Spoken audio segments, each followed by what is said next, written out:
మీకు ఒకటి చెప్తా ఫ్రెండ్స్, చెప్పినట్టు అసలే ఈయనని నా కూతురు. నేను మొన్ననే గడ్డలన్నీ ఇదిగా ఇలా పాడైనాయి.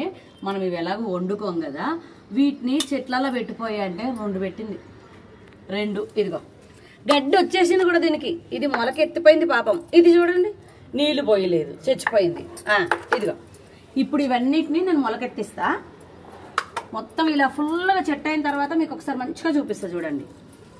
ఇలా పాడైన ఉల్లిపాయలన్నీ ఇలా పెట్టుకోవాలి. ఉల్లిగడ్డతో సహా కనపడని అమ్మ. ఇలా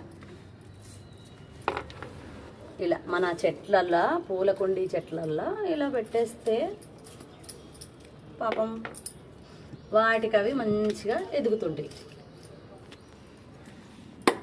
పైకి లేచి మంచిగా క్లియర్గా తీయం. ఇదిగో ఇక్కడ ఒక 2 పెడదాము.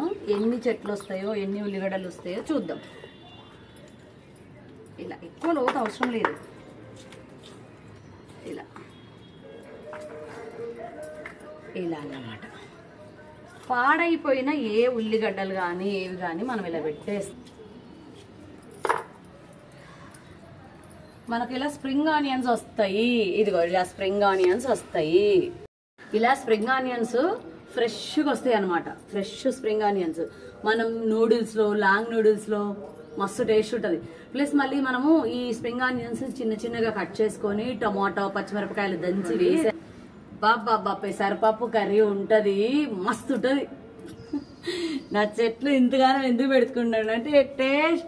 స్ప్రింగ్ ఆనియన్స్ మంచిగా వస్తాయి, ఫ్రెష్, ఏ మందులు పోయని స్ప్రింగ్ ఆనియన్స్.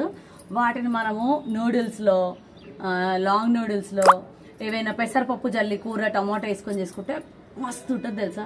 పచ్చిమిరపకాయలు దంచి, ఎల్లిగడ్డ దంచి వేసేసి, ఇదిగో ఇలాంటి స్ప్రింగ్ ఆనియన్స్ సన్నగా కట్ చేసి వేసి మంచిగా చేసుకుంటే కూర కొత్తిమీర వేసి యమ్మీ యమ్మీగా ఉంటుంది.